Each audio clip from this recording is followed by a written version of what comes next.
She spent 32 years being the person everyone wanted her to be, until one moment in front of a mirror changed everything. What happens when you finally stop performing your life and start living it? Lisa had always been the good one, the one who never caused trouble, the one everyone could count on. At 32, she worked as a nurse at the children's hospital downtown, spending her days making sick kids smile while their parents worried in the corners of bright, sterile rooms. Every morning started the same way. Her alarm went off at 5:30. She'd roll out of bed, brush her teeth, and stare at herself in the bathroom mirror for exactly 30 seconds. The same tired eyes looked back at her every single day. She'd put on her makeup carefully, tie her hair back neat and professional, and slip into her scrubs. Blue ones on Monday, green on Tuesday, the pattern never changing. The drive to work took 22 minutes on a good day. She knew because she'd been making the same trip for 8 years. 8 years of the same route, the same coffee shop, the same parking spot if she was lucky. 8 years of being exactly who everyone expected her to be. At the hospital, she was known as the nurse who never complained, never called in sick, never said no when asked to work extra shifts. The doctors liked her because she followed orders without question. The other nurses liked her because she'd cover for them when they needed time off. The kids liked her because she had endless patience and always knew exactly what to say to make them feel better. But 3 months ago, everything had changed. Not the job, not the routine, not the way everyone saw her. What changed was that she was no longer married. Her husband Tom had packed his things on a rainy Tuesday morning. He'd been talking for months about how they'd grown apart, how they wanted different things, how maybe they'd married too young. She'd nodded and agreed because that's what she always did. Even when her heart was breaking, she'd made it easy. For him, she'd helped him pack. She'd signed the papers without argument. She'd even wished him well when he left. Now she was living in her older sister Amy's guest room. The room still smelled like teenage boy cologne because Amy's son, Jake, had used it until he left for college last year. Every night Lisa would lie in that narrow bed staring at the ceiling, wondering how she'd gotten here. Amy meant well, but she had opinions about everything. She had opinions about Lisa's job, her clothes, her hair, and especially about her love life. Every morning over coffee, Amy would suggest new ways for Lisa to get back out there. Online dating apps, book clubs, yoga classes, anything to help Lisa find herself again. The problem was, Lisa wasn't sure she'd ever really found herself in the first place. Her whole life had been about making other people comfortable. In school, she'd been the student who never spoke up, even when she knew the answer. She'd chosen nursing because her mother said it was a stable, respectable job for women. She'd married Tom because he was safe and predictable, and everyone said they made a nice couple. She'd spent 32 years being who everyone else needed her to be. The reliable daughter, the supportive sister, the dedicated nurse, the understanding wife. She'd gotten so good at it that she'd forgotten there might be anything else underneath. At work, she moved through her days like she was following a script. Check on patient in room 12, adjust medication for the little girl with the broken arm, comfort the parents who looked scared and lost, smile, be helpful, don't cause problems. She was so good at it that it felt automatic, like breathing. But lately something felt different. When she looked in the mirror each morning, she found herself staring longer than 30 seconds. The woman looking back seemed like a stranger. Not because she looked different, but because she couldn't remember the last time she'd seen any real emotion in those eyes. When was the last time she'd felt genuinely happy, or even genuinely sad? Everything felt muted, like she was watching her own life through thick glass. The breaking point came on a Sunday evening. Amy had invited the whole family over for dinner, like she did every month. Their parents came, along with Amy's husband and Jake, who was home from college for the weekend. Everyone sat around Amy's dining room table eating pot roast and making small talk about work and weather and weekend plans. That's when their mother dropped the bomb. "I was talking to Mrs. Peterson from church," their mother said, passing the mashed potatoes. "Her nephew just moved back to town. He's an accountant, very nice young man. Never been married. I told her about you, dear. Lisa felt her fork freeze halfway to her mouth. "Mom, I don't think I'm ready to—" "Nonsense," their mother continued, as if Lisa hadn't spoken. "It's been 3 months. You can't hide away forever. This young man, Robert, he sounds perfect for you. Stable job, good family, goes to church every Sunday. Mrs. Peterson is going to give him your number." Around the table, everyone nodded like this was perfectly reasonable. Amy smiled encouragingly. Their father grunted approval between bites of pot roast. Even Jake looked up from his phone long enough to nod. Lisa sat there looking at their faces and realized something that made her stomach drop. Nobody had asked her what she wanted. Nobody had asked if she was ready to date or what kind of person she might be interested in, or how she was feeling about anything at all. They'd all just decided what was best for her, like she was a problem, to be solved rather than a person with her own thoughts and feelings. "What if I don't want to meet Robert?" she asked quietly. The table went silent. Her mother looked confused, as if Lisa had just spoken in a foreign language. "Why wouldn't you want to meet him?" Amy asked. "Mom said he sounds really nice." "That's not the point," Lisa said, her voice getting a little stronger. "The point is that nobody asked me." "We're just trying to help," their mother said, sounding hurt. "You can't be happy living in Amy's spare room forever." And there it was. The assumption that she couldn't possibly be okay on her own. That she needed to be fixed, paired up, settled down according to everyone else's timeline and everyone else's idea of what her life should look like. That night, after everyone had gone home and Amy's house was quiet, Lisa sat in the guest room that smelled like teenage cologne and realized she was tired. Not sleepy tired, but soul-deep tired. Tired of being who everyone else needed her to be. Tired of smiling when she felt empty inside. Tired of going through the motions of a life that didn't feel like hers. For the first time in years, maybe ever, she let herself ask the question she'd been avoiding. What did she actually want? The answer scared her because it was so simple and so impossible at the same time. She wanted to stop pretending. She wanted to figure out who she really was underneath all the expectations and assumptions and careful politeness. She wanted to feel something real, even if it was uncomfortable. She wanted to stop living her life like she was following someone else's script. But the thought of changing, of disappointing people, of not being the reliable one everyone counted on terrified her even more than staying stuck. She pulled her knees up to her chest and wrapped her arms around them, sitting in that narrow bed in that borrowed room, and for the first time in months, she let herself cry. Not the quiet, controlled tears she'd shed when Tom left, but real, messy, exhausted tears for the life she'd been living and the woman she'd never allowed herself to become. Outside, she could hear Amy and her husband talking quietly in their bedroom, probably about her, probably planning more ways to help her get her life back on track. But as Lisa sat there in the dark, she realized that maybe her life had never been on the right track to begin with. Maybe it was time to find her own way, even if she had no idea where it would lead. 2 weeks after the dinner disaster with her family, Lisa found herself sitting in her car outside the community center on Pine Street. She'd been staring at the building for 10 minutes, her hands gripping the steering wheel so tight her knuckles had turned white. The flyer was still tucked into her sun visor. She'd found it on the bulletin board at work, wedged between advertisements for yoga classes and apartment rentals. Fresh Start Support Group for women starting over. Every Tuesday at 7 p.m. Free coffee and judgment-free zone.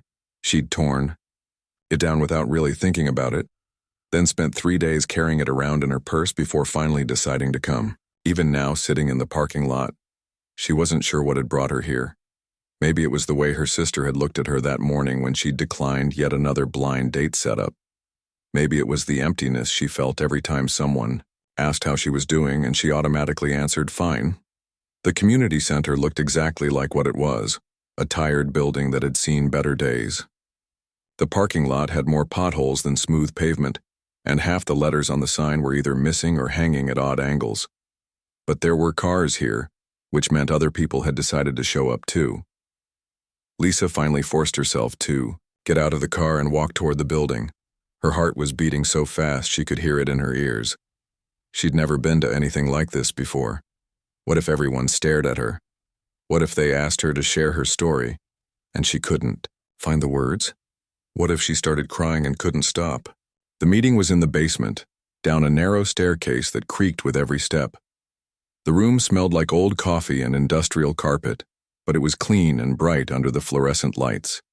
Folding chairs were arranged in a circle, and about half of them were already filled with women of different ages. Lisa chose a seat near the back, hoping to blend in and observe.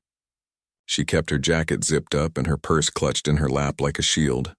The other women were chatting quietly among themselves, and Lisa caught fragments of conversation about kids and jobs and weekend plans.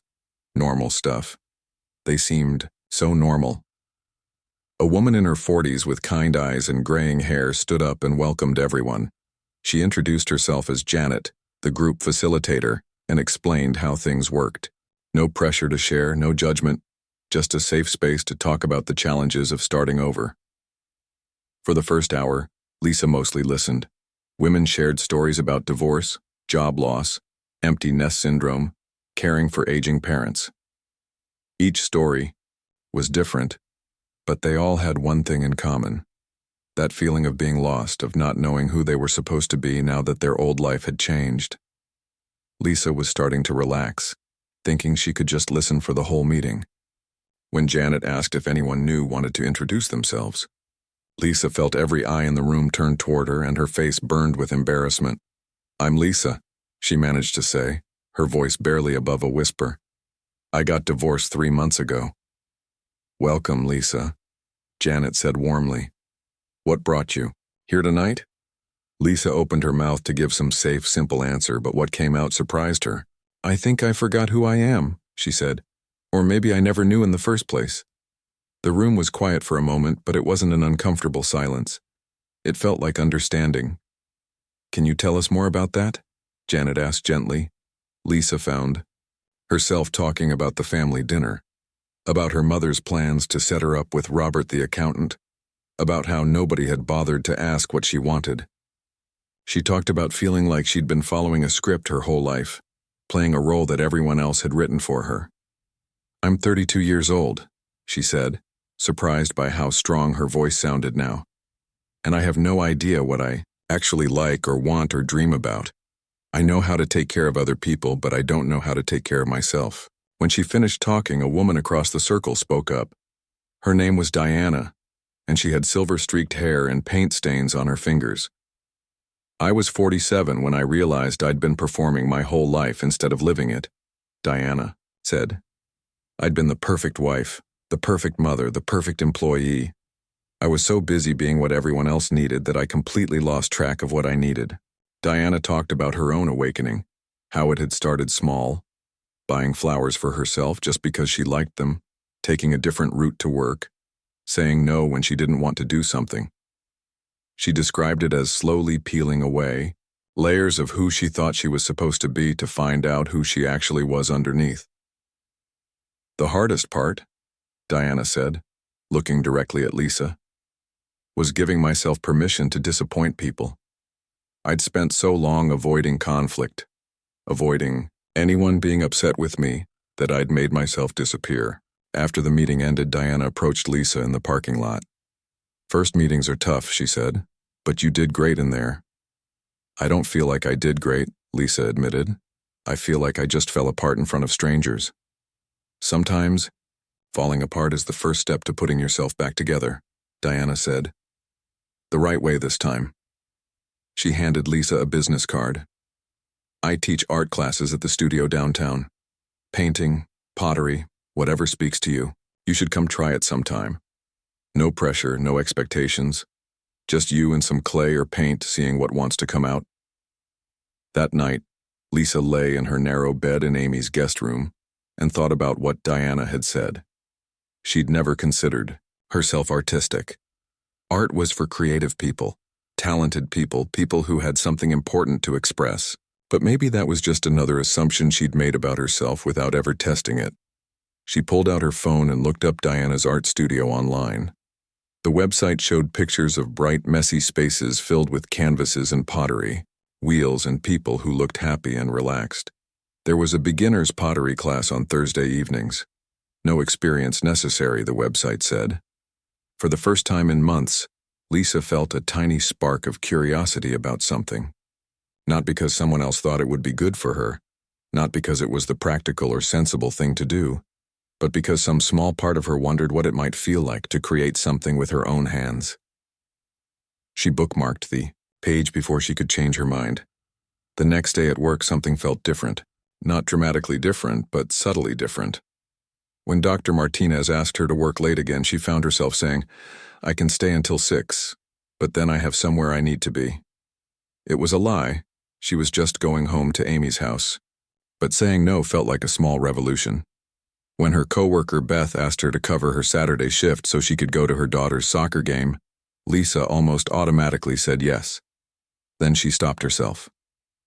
"Let me think about it and get back to you," she said instead. Beth looked surprised. Lisa had never asked for time to think before.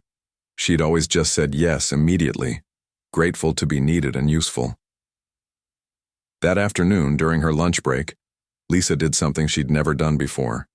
She left the hospital and walked to the small park across the street. She sat on a bench under a big oak tree and just existed for 20 minutes. No phone, no book, no task to accomplish. Just sitting and watching the world go by. A mother pushed, her toddler on a swing nearby. An elderly man fed pigeons from a paper bag. 2 teenagers skipped school and shared earbuds while sitting on the grass. Normal people living their normal lives, but Lisa watched them like she was seeing the world for the first time. When she got back to work, one of the other nurses asked where she'd been. "Just getting some air," Lisa said, and realized it was the truth. For the first time in years, she'd given herself permission to breathe. The pottery class changed everything, but not in the way Lisa had expected. She'd shown up to Diana's studio the following Thursday with sweaty palms and a nervous stomach. The space was exactly like the website photos, bright and messy and alive, with creative energy. Diana welcomed her with a warm smile and introduced her to the other students. There were 6 of them total, ranging from a college student to a retired teacher, all gathered around pottery wheels that looked intimidating and magical at the same time. "Don't worry about making anything perfect," Diana had told the class as they sat down. "Tonight is about feeling the clay, letting it teach you something about yourself." Lisa had laughed at that. Clay couldn't teach her anything. It was just mud on a spinning wheel. But as she pressed her hands into the cool, wet earth and felt it respond to her touch, something unexpected happened. For the first time in months, maybe years, her mind went completely quiet. No worrying about what she should say or do. No thinking about other people's expectations. No mental list of tasks and responsibilities. Just her hands and the clay and the gentle hum of the wheel beneath her fingers. Her first attempt collapsed into a lumpy mess, but she didn't care. Neither did Diana, who simply handed her more clay and said, "Try again. Listen to what it wants to become." By the end of the class, Lisa had managed to create something that vaguely resembled a bowl. It was uneven and imperfect and wonderful. When Diana asked if she'd be back next week, Lisa surprised herself by saying yes immediately. That's when things started getting complicated at home. Amy noticed the change first. Lisa came back from pottery class with clay under her fingernails, and a smile that looked different, less careful, more real. "How was your art thing?" Amy asked, looking up from her laptop where she'd been browsing dating websites for Lisa. "Good," Lisa said, and meant it. "Really good." "That's nice, honey. Listen, I found 3 guys on this site who seem perfect for you. This one's a teacher, very stable. This one works in finance. And this one, Amy, I'm not ready to date yet." Amy's fingers froze over the keyboard. "What do you mean you're not ready? It's been 4 months since Tom left. You can't hide away forever." "I'm not hiding. I'm figuring things out." "Figuring what out?" "You're 32 years old, you have a good job, you're pretty, you're sweet. Any guy would be lucky to have you, but you have to put yourself out there." Lisa felt that familiar tightness in her chest, the feeling she always got when someone was disappointed in her choices. But this time, instead of immediately backing down and apologizing, she took a deep breath. "Maybe I don't want just any guy to be lucky to have me," she said quietly. "Maybe I want to figure out what would make me feel lucky first." Amy stared at her like she'd spoken in a foreign language. I don't understand what that means.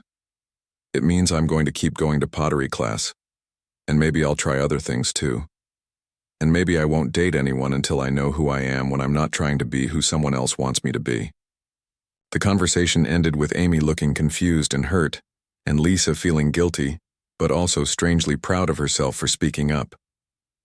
The changes at work were subtler, but just as unsettling for the people around her.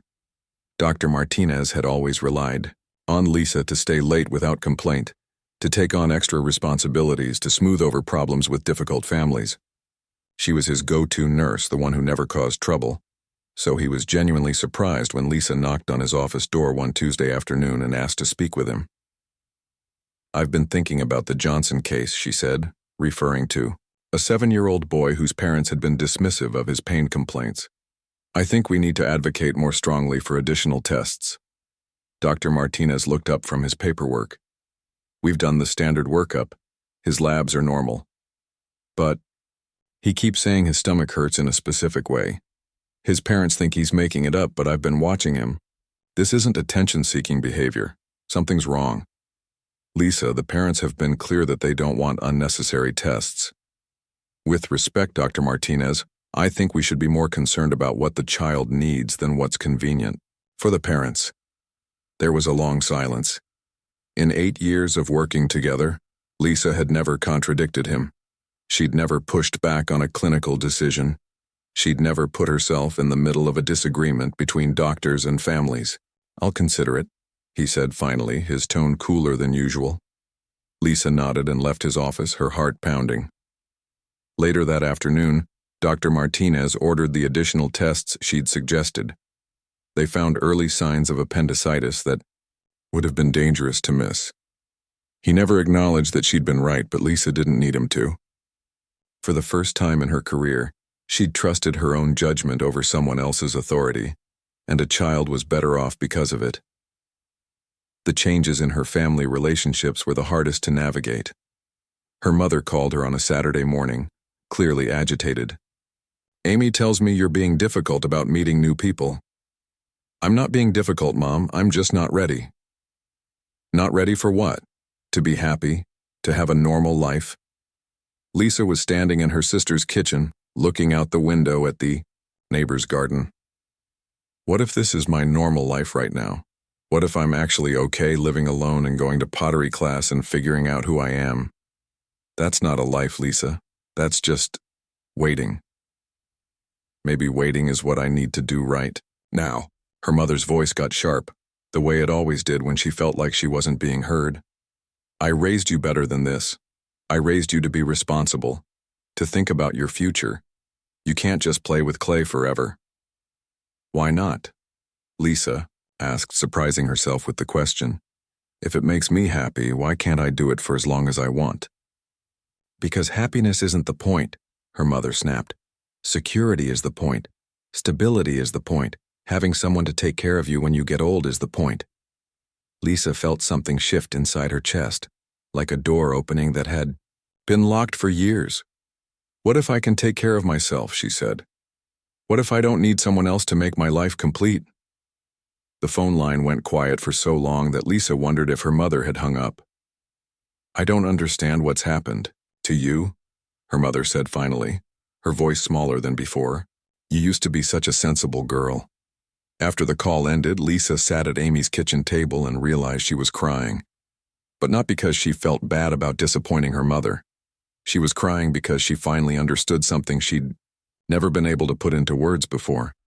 She'd spent her entire life being sensible according to other people's definitions, being the good daughter, the reliable employee, the accommodating wife.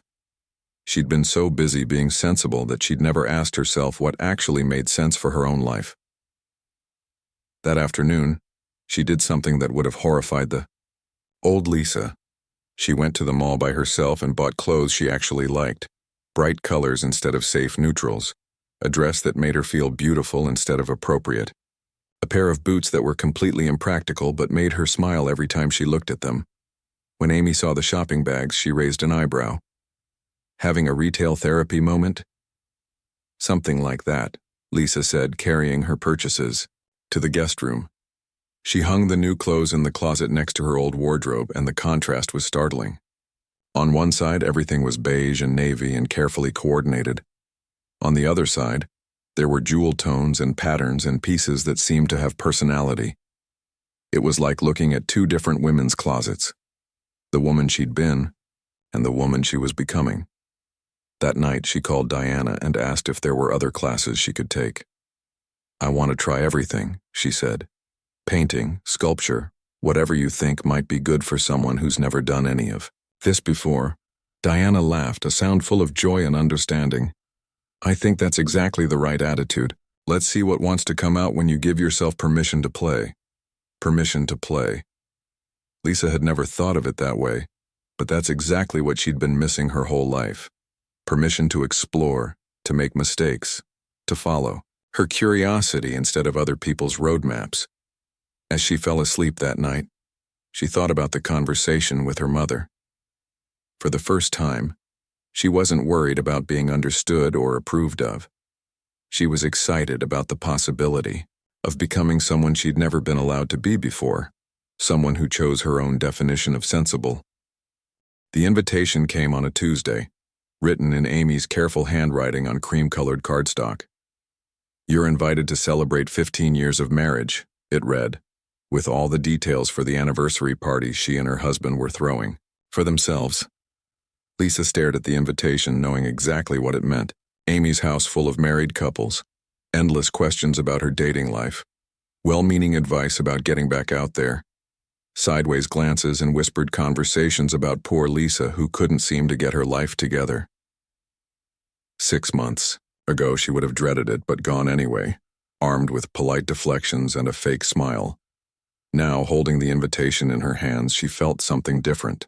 Not dread exactly, but a kind of curious detachment, like she was looking at someone else's life. She'd been taking art classes for 3 months now. Pottery twice a week, painting on Saturdays, and a sculpture workshop that had her coming home covered in plaster dust and grinning like a kid. Her world had expanded in ways she never could have imagined. She had new friends, people who talked about color and texture and the way light fell across their morning coffee. People who asked her what she thought, what she felt, what she wanted to try next. But Amy's world hadn't expanded. If anything, it had contracted around Lisa's changes like a muscle cramping.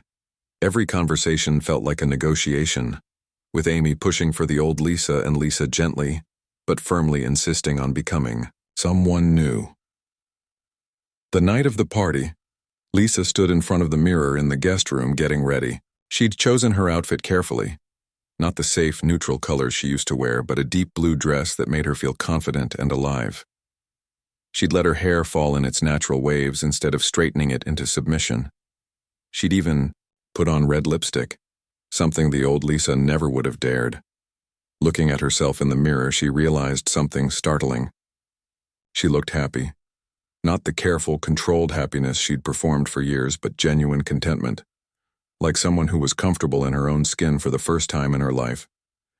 She walked downstairs to find Amy's house already full of guests. The living room buzzed with conversation and laughter, couples clustered together with their wine glasses and appetizers. Everyone looked so settled, so sure of their place in the world. Lisa moved through the party like she was underwater, smiling and nodding and making small talk. But part of her felt separate from it all, like she was watching from a distance. "Lisa," called out Mrs. Henderson, her mother's friend from church. "You look wonderful, dear. Are you seeing anyone special yet?" Before Lisa could answer, 3 other women joined the conversation, all eager to share their thoughts on Lisa's love life. They meant well, she knew that. But listening to them discuss her future like she wasn't standing right there, she felt that familiar tightness in her chest. "My neighbor's son just got divorced," offered Mrs. Chen. "Very nice man, works in insurance." "Oh, or what about that young man from the pharmacy?" added Mrs. Rodriguez. "Always so polite when I pick up my prescriptions." Lisa listened to them plan her romantic future and felt something strange happening. Instead of the usual panic and desire to please, she felt almost amused, like she was watching a play about someone else's life. "Thank you all for thinking of me," she said when they paused for breath. "But I'm actually really happy with my life right now." The women looked at her with confusion and concern, like she'd just announced she was joining the circus. "But dear," Mrs. Henderson said gently, "you can't be happy alone." "Why not?" Lisa asked, genuinely curious. The question seemed to stump them. They exchanged glances like she'd asked something in a foreign language. Lisa excused herself and walked upstairs to Amy's bedroom, ostensibly to touch up her makeup, but really just to get away from all the concerned faces and helpful suggestions. She needed a moment to breathe.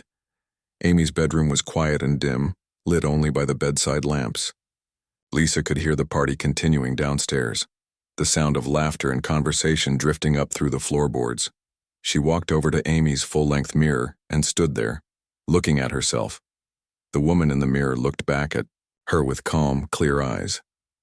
This was the same mirror she'd looked into countless times over the past 6 months, but tonight something felt different. Tonight she wasn't just seeing herself. She was really seeing herself, maybe for the first time ever. She thought about all the conversations downstairs, all the assumptions about what her life should look like. She thought about her mother's phone calls, full of worry and disappointment. She thought about her co-workers' surprise when she started speaking up, started advocating for herself and her patients. She thought about the woman she'd been 6 months ago, scared, lost, desperate to please everyone except herself. And she thought about the woman she was becoming, someone who took pottery classes just because they made her happy, someone who bought clothes in colors she loved, someone who said no when she didn't want to do something. Standing there in the quiet bedroom, with the party noise floating up from downstairs, Lisa felt a moment of perfect clarity. She understood something that she'd been circling around for months but had never quite been able to put into words. She'd been wearing a costume her entire adult life. Not literally, but in every way that mattered. The careful clothes, the agreeable personality, the reflexive yes to every request. She'd dressed herself up as the person everyone wanted her to be, and worn that costume so long she'd forgotten it wasn't really her. The realization didn't feel dramatic or earth-shattering. It felt quiet and true and inevitable, like finally remembering something she'd always known but had somehow lost track of. She reached up and touched the blue dress she was wearing, the first piece of clothing she'd bought simply because she loved it. She touched her hair, soft and wavy the way it naturally fell. She looked at her face in the mirror, wearing the red lipstick that made her feel bold and beautiful. This was what she actually looked like when she wasn't trying to look like someone else's version of acceptable. Without really thinking about it, she began to undress. Not frantically or dramatically, just calmly and deliberately. She slipped out of the blue dress and hung it carefully on Amy's closet door. She took off the jewelry, the carefully chosen accessories, the shoes that made her 2 inches taller. She stood there in Amy's bedroom in just her slip, looking at herself in the mirror, and for the first time in her adult life she felt completely honest. No performance, no careful presentation, no attempt to be anything other than exactly who she was in that moment. The woman looking back at her wasn't trying to impress anyone or avoid disappointing anyone. She wasn't worried about being too much or not enough. She was just Lisa, stripped of all the expectations and assumptions and careful politeness. And she was beautiful. Not because she looked like a magazine cover or because she fit some standard of what women were supposed to look like. She was beautiful because she was real. Because for the first time in years, maybe ever, she wasn't pretending to be someone else. She smiled at herself in the mirror, and it wasn't the careful, controlled smile she'd perfected over the years. It was spontaneous and genuine and a little bit mischievous. The smile of someone who had just discovered a secret about herself. The smile of someone who realized that being authentic wasn't scary or selfish or wrong. It was the most natural thing in the world. She heard footsteps in the hallway and quickly slipped Amy's silk robe off the hook behind the door. The fabric felt different against her skin than the costume she'd been wearing. Softer, more forgiving, more like permission to be gentle with herself. When she walked back downstairs to rejoin the party, she looked exactly the same to everyone else. Same hair, same makeup, same polite smile. But inside, everything had changed. She moved through the rest of the evening with a kind of calm confidence she'd never felt before. When people asked about her dating life, she smiled and changed the subject without apologizing. When Mrs. Henderson pressed her about meeting the insurance man, she said simply, "I'll let you know if I'm interested," and walked away. For the first time in her life, Lisa felt like she was living in her own skin instead of borrowing someone else's. The morning after Amy's anniversary party, Lisa woke up feeling different.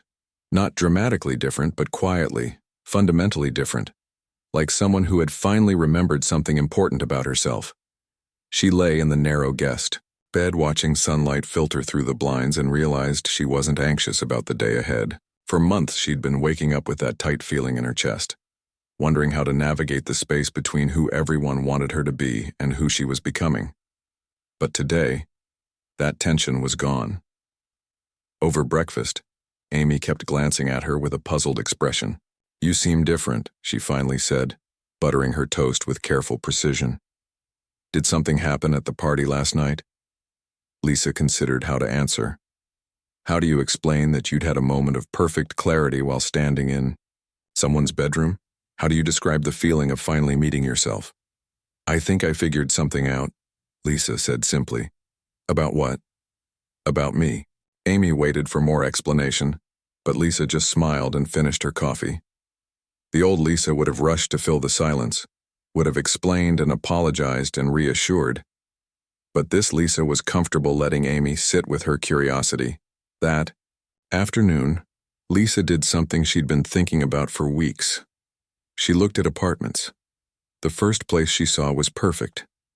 A small one-bedroom on the third floor of an old building downtown, with big windows that faced east toward the morning sun and hardwood floors that creaked pleasantly underfoot. It had a tiny kitchen with enough space for one person to cook, happily, and a living room just large enough for a couch and maybe an easel by the window. "I'll take it," she told the landlord before she could talk herself out of it. Moving out of Amy's house was harder than Lisa had expected, but not because she was scared to live alone. It was hard because Amy took it as a personal rejection. "Don't understand why you have to leave," Amy said, watching Lisa pack her art supplies into cardboard boxes. "You're welcome to stay as long as you need." "I know," Lisa said, wrapping her pottery pieces in newspaper, "and I'm grateful, but I need to see what it feels like to have my own space." "But what if you get lonely? What if something happens and you need help?" Lisa looked up from her packing. "Then I'll figure it out or I'll ask for help. But Amy, I need to know that I can take care of myself." "You've always taken care of yourself." "No," Lisa said gently. "I've always taken care of everyone else. That's different." Moving into her own apartment felt like putting on clothes that actually fit. Everything was exactly where she wanted it, because she was the only one who had to live with her choices. She hung her bright paintings on the walls without worrying if someone else would think they were too bold. She arranged her furniture to catch the best light for reading. She filled her refrigerator with food she actually wanted to eat. The first night alone, she ordered Chinese takeout and ate it sitting on her kitchen floor while her dining table was still in pieces, waiting to be assembled. She'd never eaten dinner sitting on a floor before. It felt wonderfully ridiculous and perfectly right. At work, the changes continued in small but significant ways. Dr. Martinez had started asking for her opinion on difficult cases, something that never would have happened before she'd started speaking up. Her coworkers noticed that she seemed more confident, more willing to advocate for both patients and herself. "You're different," her friend Kate said one afternoon as they ate lunch in the hospital cafeteria. "Happier, I think. More present." "Present?" "Like, you're actually here instead of somewhere else in your head all the time." Lisa thought about that. She had been somewhere else in her head for years, always worrying about what she should say or do, always performing instead of just being. Now she felt grounded in her own life in a way she'd never experienced before. The hardest relationship to navigate was still with her family. Her mother called regularly, conversations that felt like careful negotiations around Lisa's new boundaries. "I saw Robert Peterson at the grocery store," her mother mentioned during one of their weekly phone calls. Such a nice young man. He asked about you. That's nice, Mom. He's still single, you know. Still looking for the right girl. Lisa curled up in her favorite chair by the window, watching people walk by on the street below. I'm not looking right now. But Lisa. Mom, Lisa interrupted gently. I need you to trust that I know what's best for my life right now. There was a long pause. I just want you to be happy. I am happy. Maybe not in the way you expected, but I really am happy. And she was. Happier than she'd ever been, even during the good times in her marriage. This happiness felt different, not dependent on anyone else's approval or presence, but rooted in her own choices and discoveries. 3 months after moving into her apartment, Lisa made a decision that surprised, even her. She signed up to facilitate a support group for women going through major life transitions. The same community center where she'd first found Diana's group had offered her the opportunity after Janet moved to another state. The first night she led a group, Lisa sat in that familiar circle of folding chairs under buzzing fluorescent lights and looked at the faces around her. Women of different ages, all dealing with divorce, job loss, empty nests, caring for aging parents, all feeling lost and uncertain about who they were supposed to be now that their old lives had changed. My name is Lisa, she said to start the meeting. And 2 years ago, I would never have believed I'd be sitting here, leading a group like this. She told them her story, not all of it, just the parts that mattered for this moment.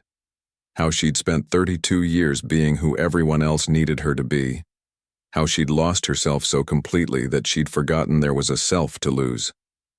How she'd slowly, carefully, courageously started the process of finding out who she actually was underneath all the expectations and assumptions. The hardest part, she said, was giving myself permission to disappoint people. I'd spent so long avoiding conflict, avoiding anyone being upset with me, that I'd made myself invisible. A woman across the circle nodded, tears in her eyes. I feel like I don't know who I am anymore, she said. Like I was just playing a role and now the play is over. That's exactly it, Lisa said. But here's what I learned. The play was never the real thing anyway. The real thing is what happens when you stop performing and start living. After the meeting, several women approached her, thanking her for sharing her story, asking for advice about their own situations. Lisa realized she'd found something she'd never expected, a sense of purpose that came from helping other people find their authentic selves. On the drive home, she thought about Diana, who had been the first person to show her what it looked like to live authentically. Diana had moved to another city the previous month to care for her aging mother, but they still exchanged emails regularly. I'm proud of you, Diana had written in her last message. Not because you're doing what I think you should do, but because you're doing what feels true to you. That's the bravest thing anyone can do. Living authentically, Lisa had discovered, wasn't a destination she arrived at. It was a practice, a daily choice to show up as herself, instead of as who she thought others wanted her to be. Some days it was easy, and some days it required courage she wasn't sure she had. But every day she woke up in her own apartment, surrounded by art she'd created and books she'd chosen and furniture arranged exactly how she liked it. Every day, she got dressed in clothes that made her feel like herself, and went to work where she spoke up for her patients and advocated for better care. Every day she made choices based on what felt right to her, not on what would make other people comfortable. 6 months after facilitating her first support group, Lisa met someone, not through a setup or a dating app or any of the ways her family had suggested, but in the most ordinary way possible. He was at the art supply store trying to choose between different types of canvas, clearly overwhelmed by the options. First time painting? She asked, and he laughed. Is it that obvious? His name was Michael, and he was taking up art as part of his own journey of figuring out who he was after a career change. They ended up having coffee and talking about the strange courage it took to try new things as an adult. Lisa found herself genuinely interested in him, not because he checked boxes on some list of requirements, but because he was curious and kind and comfortable with not having all the answers. When he asked her out, she said yes because she wanted to, not because she thought she should. Their relationship developed slowly, built on honesty instead of performance. Lisa had learned to trust her own judgment about people, and Michael had learned that real connection required showing up as your actual self instead of your best behavior self. "I like who I am when I'm with you," he told her after they'd been dating for 3 months. "Not because you make me feel good about myself, but because you make it safe to be myself." Lisa understood exactly what he meant. For the first time in her life, she was in a relationship where both people were committed to being authentic rather than impressive. A year after that moment in Amy's bedroom, when she'd looked in the mirror and finally seen herself clearly, Lisa stood in her own bathroom getting ready for another day. The woman looking back at her was familiar now, not because she looked the same as she always had,